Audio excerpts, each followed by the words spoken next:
আসসালামু আলাইকুম। আজ 5 জুন 2025 খ্রিস্টাব্দ, 22 জ্যৈষ্ঠ 1432 বঙ্গাব্দ, 8 জিলহজ 1446 ইসরি, বৃহস্পতিবার। সংবাদ পাঠ করছি মনির হোসেন কামাল। প্রথমেই শুনবেন সংবাদ শিরোনাম। আজ পবিত্র হজ। সৌদি আরবে ঈদ আগামীকাল। বাংলাদেশে ঈদ হবে শনিবার। আজ বিশ্ব পরিবেশ দিবস। বরগুনায় টমটম চালকের মরদেহ উদ্ধার।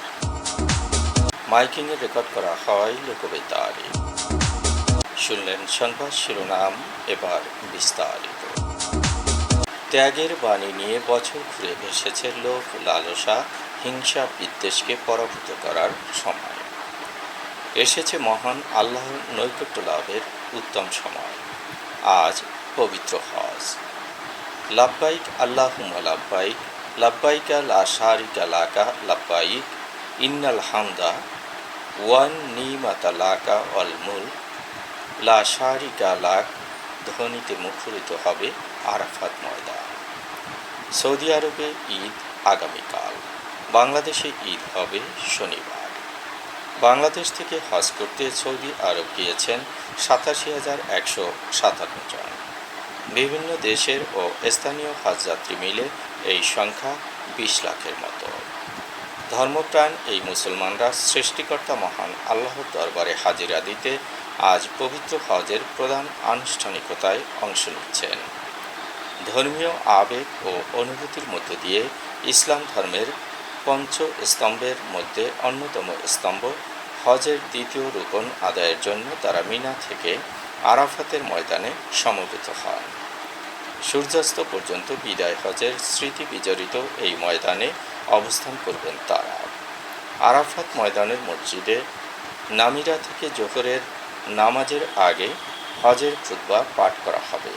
এরপর সেখানে সমবেতরা এক আজান ও 2 ইকামতে জোহর ও আসরের নামাজ একসঙ্গে জামাতে আদায় করবেন। কারো অবস্থান মসজিদে নামিরা থেকে দূরে থাকলে তিনি নিজের তাঁবুতে আলাদাভাবে আদায় করবেন জোহর ও আসরের নামাজ। সূর্যোদয় থেকে সূর্যাস্তের পর কিছু সময় তারা আরাফাতের ময়দানেই অবস্থান করবেন। সূর্য অস্ত যাওয়ার পরে মাগরিবের নামাজ আদায় না করেই তারা আরাফাত ময়দান থেকে মুজদালিফার উদ্দেশ্যে রওনা দেবেন।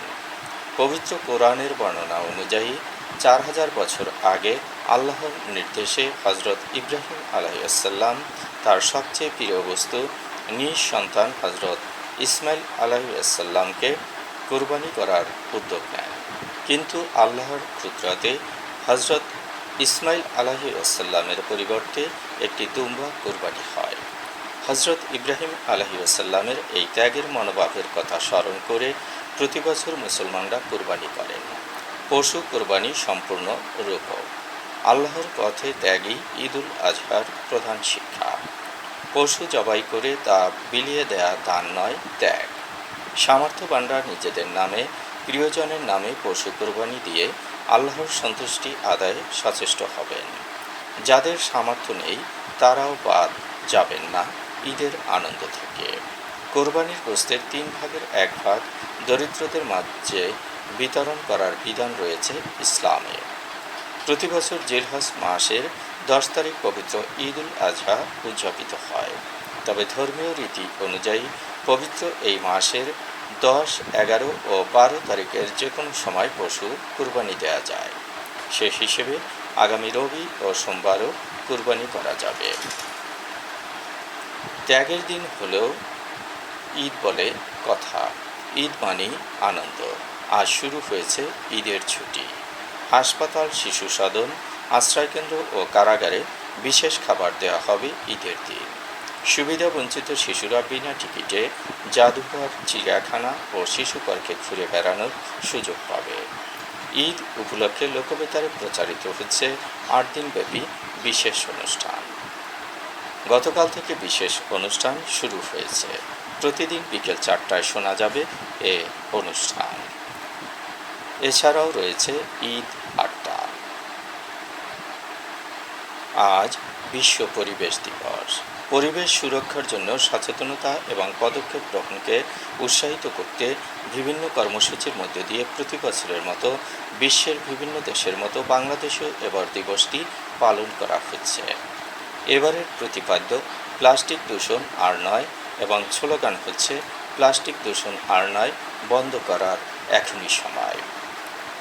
জাতিসংঘ পরিবেশ কর্মসূচির উদ্যোগে 1973 সাল থেকে বিশ্বব্যাপী বিশ্ব পরিবেশ দিবস পালিত হয়ে আসছে। বিশ্বের 143টিরও বেশি দেশে বিভিন্ন কর্মসূচির মধ্য দিয়ে বিশ্ব পরিবেশ দিবস পালন করা হয়।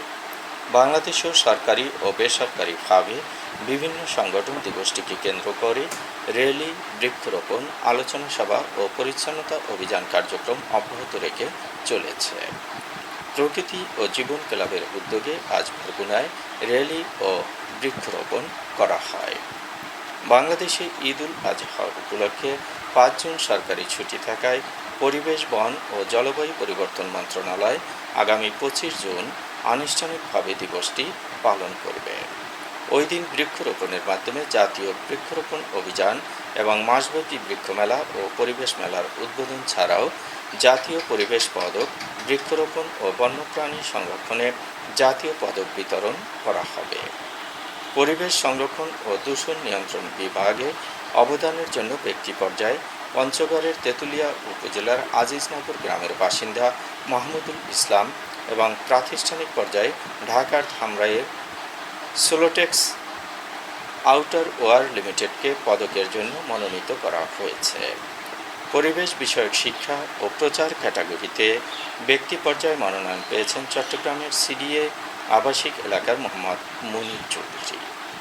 একই ক্যাটাগরিতে প্রাতিষ্ঠানিক পর্যায়ে মনোনীত হয়েছে পরিবেশ বিষয়ক সংগঠন work for a better Bangladesh trust. পরিবেশ বিষয়ক গবেষণা ও প্রযুক্তি উদ্ভাবনে অবদানের জন্য ব্যক্তি পর্যায়ে পদকের জন্য মনোনীত হয়েছেন professor doctor M Firoz Ahmed. এ ক্যাটাগরিতে প্রাতিষ্ঠানিক পর্যায়ে মনোনীত হয়েছে বাংলাদেশ কৃষি গবেষণা ইনস্টিটিউট, বাড়ি। প্রত্যেক বিজয়ীকে জাতীয় পরিবেশ দিবসের অনুষ্ঠানে আনুষ্ঠানিকভাবে সম্মাননা দেওয়া হবে। এ সময় তাদের হাতে তুলে দেওয়া হবে 22 ক্যারেট মানের 2 তোলা ওজনের স্বর্ণের পদক, 50,000 টাকার চেক, ক্রেস্ট ও সম্মাননা পত্র। বরগুনায় ওমর ফারুক নামে এক টমটম চালকের মরদেহ উদ্ধার করেছে পুলিশ। তিনি আমতলীর ঘোপখালী গ্রামের ইসমাইল হাওলাদারের ছেলে। হাইস্কুল সড়কের একটি ভাড়া বাসায় পরিবার নিয়ে বসবাস করত। তার স্ত্রী ময়না জানান, ওমর ফারুক পরকীয়া প্রেমে জড়িয়েছিল। ময়নার সাথেও তার সম্পর্ক ভালো ছিল না। আবুল কাশেম জানান, তার শালক ভাগ্নির বিয়েতে সুকেশ দিতে চেয়েছিল। এ নিয়ে স্ত্রীর সাথে ঝগড়া হয়। শেষ পর্যন্ত জমানো টাকা দিয়ে স্ত্রীকে মোবাইল কিনে দিয়েছে। বুধবার রাতে গলায় ফাঁস দিয়ে ফারুক আত্মহত্যা করেছে। তার স্ত্রী ও 3 মেয়ে রয়েছে। মাইকিংয়ে রেকর্ড করা হয় লোকবেতারে। সুমধুর ও সুস্পষ্ট কণ্ঠে মাইকিংয়ের জন্য লোকবেতারের বিকল্প নেই। লোকবেতারের সাউন্ডপ্রুফ স্টুডিওতে করা হচ্ছে গান ও নাটকের রেকর্ড। সেই সাথে লোকবেতারের নামমাত্র টাকায় প্রচার করা হচ্ছে বিজ্ঞাপন। 15 সেকেন্ডের বিজ্ঞাপন প্রচারিত হচ্ছে মাত্র 500 টাকায়। 30 সেকেন্ডের বিজ্ঞাপন 1000 টাকা, 45 সেকেন্ডের বিজ্ঞাপন 1500 টাকা আর 1 মিনিটের বিজ্ঞাপন প্রচার করা হয় মাত্র 2000 টাকায়। নির্ধারিত টাকার বিনিময়ে প্রতিদিন কমপক্ষে 5 বার করে পুরো 1 মাস বিজ্ঞাপন প্রচার করা হবে। মাইকিং ও বিজ্ঞাপনের জন্য যোগাযোগ করবেন 0175556644 নম্বরে। এবারই শুনবেন আবহাওয়ার খবর।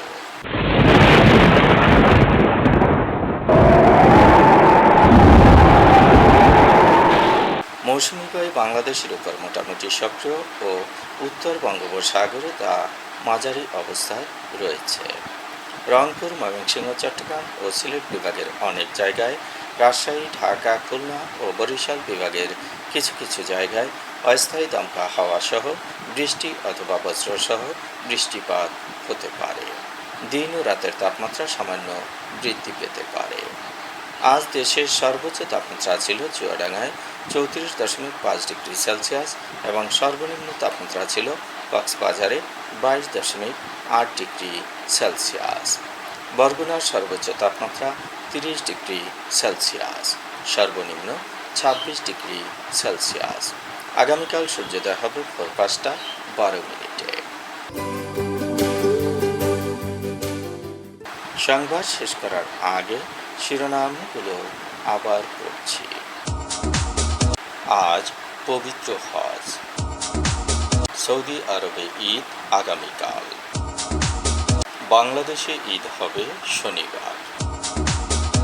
আজ বিশ্ব পরিবেশ দিবস। বরগুনায় টমটম চালকের মরদেহ উদ্ধার। মাইকিংয়ে রেকর্ড করা হয় লোকবেতারে। সংবাদ শেষ করার আগে জানিয়ে দিচ্ছি লোকবেতারে সংবাদ জানানোর মোবাইল নম্বর। আপনার এলাকার গুরুত্বপূর্ণ সংবাদ জানাতে ফোন করুন 0177556644 নম্বরে। আর লোকবেতারের সাথে যুক্ত হয়ে গান শুনতে চাইলে SMS করুন 01782973478 নম্বরে। মোবাইল করবেন 0195943854 নম্বরে। বিশ্বের সব জায়গা থেকে শুনতে পারবেন লোকবেতার। লোকবেতার FM.org ওয়েবসাইটের মাধ্যমে শুনুন সরাসরি অনুষ্ঠান। সংবাদ পাঠ এখানেই শেষ করছি।